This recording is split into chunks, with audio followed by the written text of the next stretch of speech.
Assalamualaikum, my name is Nurul AQEELA and today I will be sharing an overview of Affin Bank Berhad, a key player in Malaysian financial service industry. Affin Bank was founded on October 23, 1975 and its headquarters in Menara Affin located at Tun Razak Exchange in Kuala Lumpur. Over the years, the bank have grown into a well-diversified financial group offering a wide range of service to individual customers, SMEs and corporate clients. The bank operates through several major subsidiaries and affiliates. These include Affin Islamic Bank Berhad, Affin Quang Investment Bank Berhad, and Affin Money Brokers, along with the partnership with General Insurance and General Life Insurance Malaysia. This structure allowed the group to serve various market segments across both conventional and Islamic finance. As for May 2025, Affin Bank has a strong physical presence with 138 outlets across Malaysia. This extensive branch network highlights the bank's commitments to accessibility and nationwide reach. A major part of the group is Affin Islamic Bank, which began operations in 2006. It offers a full suite of Sharia compliance financial products and services, including Islamic financial savings accounts and investment options. This supports the diverse financial needs of Malaysians and aligns with the growing importance of Malaysian finance in the country. Ownership-wise, the majority of Affin Bank shares are held by the Sarawak government through SG Asset Fin Holdings, with a 31.225% stake. The Affin Force Fund Boards, or known as L03, holds the second largest share at 28.79%. Bustan Holdings were previously a shareholder but divested its stake in 2004 as part of restructuring plan. The bank branding is also quite symbolic. The logo features the hibiscus, Malaysian national flower, which reflect qualities, growth, and determinations. The five petals represent the bank core value, and three dots symbolize strong relationship with customer, shareholder, and staff. Affin Bank vision is to be the most creative and innovative financial institutions in Malaysia, driven by service excellence, innovations, and community workforce. Now I'm going to continue the presentation on the methodology used in our analysis of Affin Bank's performance and risk management. So the first one, data sources. So to begin with, all data used in our study were obtained from credible and verified secondary sources, which the main source is the 2024 annual report of Affin Islamic Bank, which also include audited financial statements, management discussion, and risk disclosures. So the next one, we refer to the Bank Negara Malaysia Statistical Bulletin for industry benchmarks and regulatory standards applicable to Islamic banks. And lastly, the Islamic Financial Service Board (IFSB) guidelines were used to align our risk analysis with international standards in Islamic finance. For the analysis, a mixed method approach was used. First, a documentary review was done to extract key financial data such as total assets, loans, and liabilities from the annual report. Then we applied descriptive quantitative analysis to calculate key financial and risk ratios. And these results were further evaluated using comparative analysis, referencing benchmarks from BNM and IFSB. So to complement the quantitative findings, we also employed a qualitative analysis method, which particularly for operational risk and Sharia non-compliant risk, and this involved in reviewing in Sharia committee reports and governance disclosures to identify any incidents, violations, and corrective measures reported by the bank. So by combining both financial and compliance perspectives, this approach ensures a more holistic evaluation of the bank's risk and performance. However, the study does face some limitations, which primarily it is based solely on the secondary data, which limits access to internal or more detailed risk information that is not disclosed in the report. For operational and Sharia non-compliant risks, the disclosures are often narrative and non-quantitative, which restricts the depth of analysis. So while the financial data is reliable and verified, the non-financial risk assessment is constrained by what is publicly reported by the bank. Hello, my name is Noor Khairiyatul binti ROSDHI. My ID number is 62211224163. I will present about credit risk ratio. So first of all is a non-performing financing ratio. A ratio of 2.93% is considered healthy. It indicates that only a small portion of total financing is not performing. In another word, only a small part of the loan are not doing well. This means that the bank is managing its credit risk properly.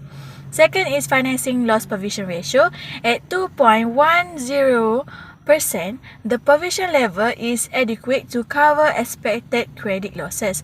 In another word, the bank has set aside enough money to cover possible losses. This shows that careful financing planning. Next is coverage ratio, 68.57% coverage ratio is strong, showing that the bank has sufficient reserve to absorb potential losses from non-performing financing. In other words, is that the bank has a good amount of reserve to cover bad loan. This means it's prepared for potential losses. Next is risk weight asset ratio. 35.90% RWA is to total asset indicate moderate risk exposure. Besides, the lower is better. Means the bank holds mostly safer asset which help to reduce overall risk. And lastly is net charge-off ratio. 0.50% ratio reflects low credit losses, indicate that good quality financing and strong recovery effort. In another word, the bank is losing only a small amount of money after recovering bad loans. This shows a strong credit quality. That's all for me. I will move to the next presenter. Hi, my name is SHANIA BAZLI and my student ID number is 62211123230. For my slide, I will be explaining about the market risk ratio. The first one is interest rate sensitivity ratio. As we can see, the result shows here is 0.21%. It means Affin Bank's assets are barely sensitive to changes in interest rates, with only 0.21% reacting to rate adjustments. This means the bank is less likely to benefit from rising rates, potentially leading to lower interest income. Compared to the industry benchmark of 40 to 60%, this is too low, signaling a need to rebalance asset liability structure and hedge against rate risk. Next, the second ratio is net interest margin. As we can see, the result here shows negative 3.60%. This means Affin Bank is losing 0.036 ringgit for every 1 ringgit of earning assets. This negative margin reflects poor profitability compared to the Malaysian average of 2.02%. The bank faces margin squeeze risk, and in order to recover, they should diversify income sources, reduce funding costs, and extend deposit terms. And finally, I will be talking about the price to earnings ratio. The result here shows 17.18%. The interpretation is investors are paying 17.18 ringgit for every 1 ringgit of Affin Bank's earning, showing positive market expectations. However, this high valuation comes with risk. If profits drop, the share price may fall sharply. The bank should maintain strong earnings and monitor valuation metrics like forward PE, price to book, and dividend yield in order to justify investor confidence. And that is all from my part, and I will pass to the next presenter. Hello, my name is Sobree Azizi AMERO bin ROSDI and my ID is 62211123718, and I will present about Affin Bank's liquidity risk ratio. So, the first ratio is liquidity coverage ratio. The value for this ratio is 80%. This means the bank only has 80% of liquid assets for every 1 ringgit that needs to pay out in the next 30 days. Since the benchmark is 100%, this shows that Affin Bank may not have enough cash during emergencies. If many people withdraw money at once, the bank might need to sell assets or borrow, which at risk. So the bank should increase its liquid assets or reduce short-term debt to be safer. Second ratio is financing to deposit ratio. The value for this ratio is 88.5%. This means the bank used about 88.5% of every 1 ringgit from deposits to give out financing. This is a healthy level since the benchmark is below the usual 90 to 100%. It shows the bank is earning profit while still managing liquidity well. It also means there is low risk of running out of money too quickly. Next, the third ratio is liquidity gap ratio. The value for this one is 79.80%, which is also below the ideal 100%. It shows that the bank might not have enough fast cash to meet urgent payments. This could be a problem if there is a financial shock or many customers want to withdraw at the same time. To improve, the bank should increase safe and quick assets and lower short-term debts. The last ratio is cash ratio. The value for this one is only 4.76%, so the bank only has 5 cents in cash for every 1 ringgit it owes. That is very low since the benchmark is 20%. While banks don't keep all funds in cash, this means Affin Bank mostly depends on other assets. If those can be sold quickly, the bank could face trouble. It should grow its cash reserve and diversify its funding to reduce risk. Now, let's take a look at Affin Bank financial performance through 5 key operating risk ratio from its 2024 annual reports. The first one is operating ratio. Affin Bank recorded an operating ratio at 76.86%, meaning that over 3/4 of its revenue went towards operating expenses. While this is within industry norms, it suggests room for improved efficiency. The higher figure is largely due to investment in staff, digital initiative, and environmental process, showing the bank's commitment to a long-term modernizations. Second, operating profit margin. The bank operating profit margin stood at 30.09%, reflecting a healthy. The fourth one is operating cash flow ratio. Affin operating cash flow was negative 15%, which means operating activity didn't generate enough cash to cover current liability. Although concerning, this is likely due to short-term outflow for investment in digital infrastructure and ESG-related expenses. This underlines the needs for tighter cash flow management while continuing strategy initiative. Lastly, receivable turnover ratio. The receivable turnover ratio was 4.75 times per year, or roughly once every 77 days. This suggests stable collection effectively, but there is room for improvement as Affin expand in SMEs, leading and ESG finance, strengthening credit monitoring through automations and AI, as the bank is already doing, will be crucial. Overall, the ratio shows that Affin Bank is strategically investing in long-term growth with strong profitability and operational effectively. However, it must remain vigilant in managing liquidity and receivable as it's stable further. Thank you. Okay, so here we have summarized the key Sharia non-compliant risk ratios for Affin Islamic Bank for the year of 2024.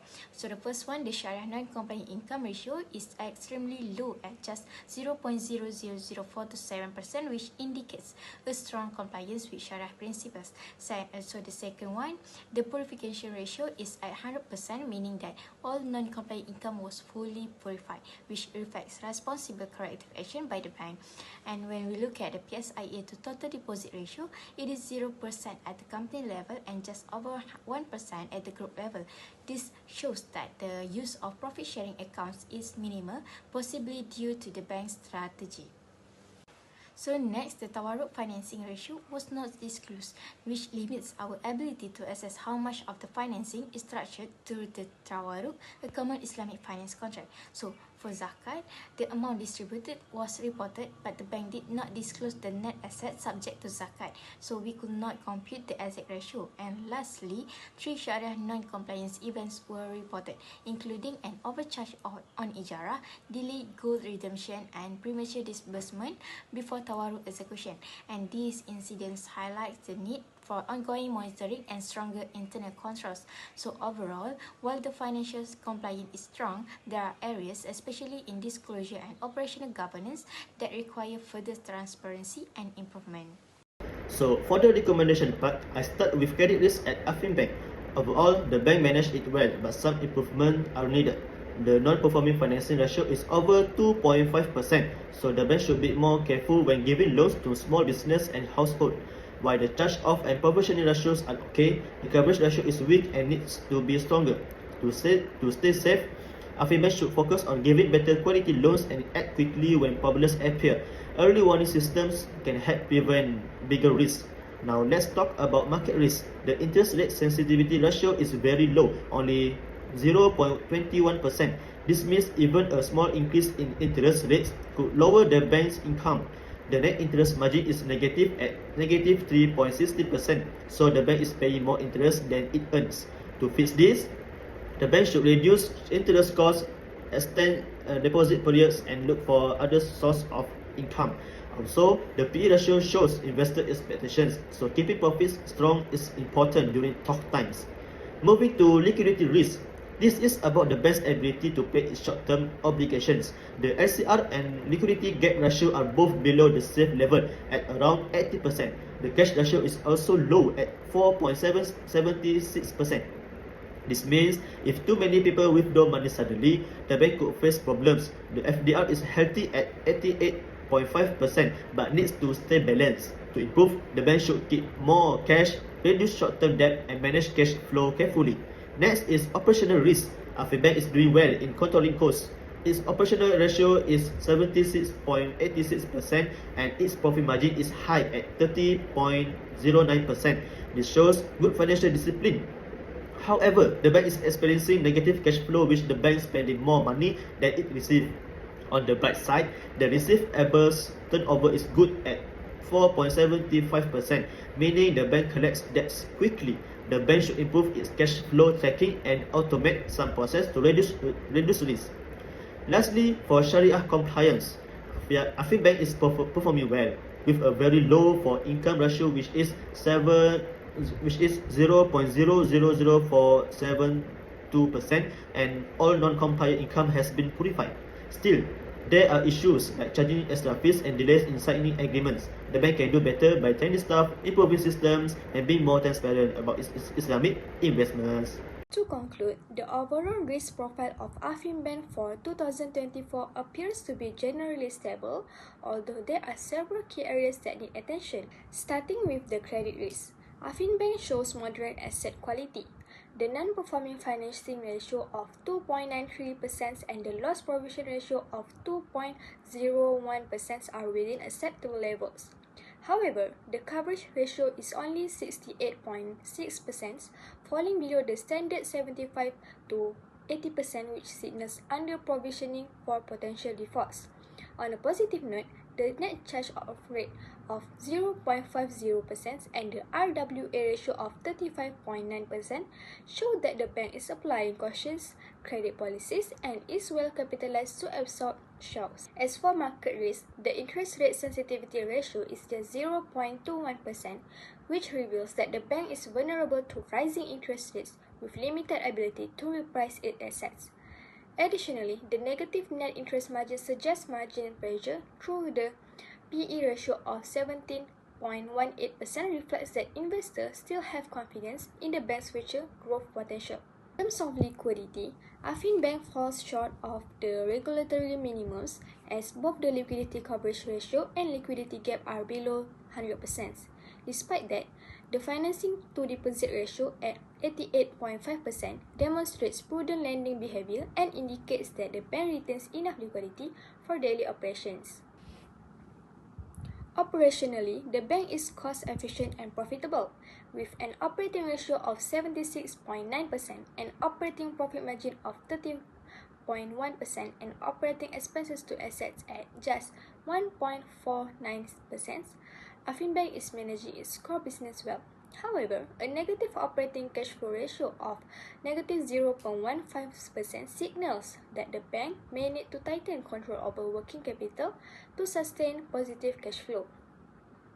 Finally, from a Sharia compliance standpoint, the bank performs strongly, with a non-compliant income ratio of just 0.00047% and a 100% purification rate. The institution clearly upholds Islamic financial principles. That said, the lack of disclosures on tawarruk structures and the PSIA to deposits ratio points to room for improvement in transparency regarding Islamic contract details. And that is all for my part. Thank you.